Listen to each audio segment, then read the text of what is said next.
काही दिवसापूर्वी बाहेर गावचे मिस्त्री लोक आपल्या गावामध्ये चेंबर बनवायला आले होते.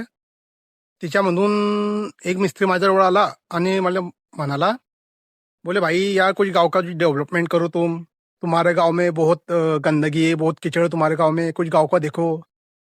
हम भी खेड़े से आए, बोले पर हमारे गांव में इतनी गंदगी नहीं है जितनी गंदगी तुम्हारे गांव में है.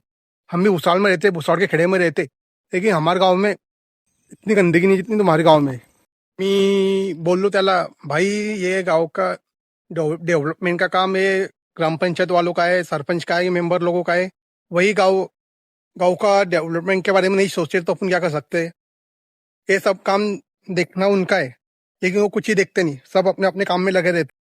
किती वाईट गोष्ट आहे की बाहेर गावचे लोक आपल्या गावाला नाव ठेवताय. पण एवढं आपल्या गावातल्या ग्रामपंचायतला विचारायचं आहे मला, तुम्ही ना 5-6 वर्षासाठी या गावासाठी काय केलं. तुम्ही बाहेर गावाला जाऊन पहा, जास्त दूर नको जा, केरा भोकरीला जा, तरी पण प्रत्येक गल्लीमध्ये गट्टू बसाडेला आहे, रस्ते बनवले, पक्के रस्ते बनवले आहे. तुम्ही ना आपल्या गावासाठी काय केलं. मला हे आपल्या ग्रामपंचायत वाल्याला विचारा, सरपंचला विचारा.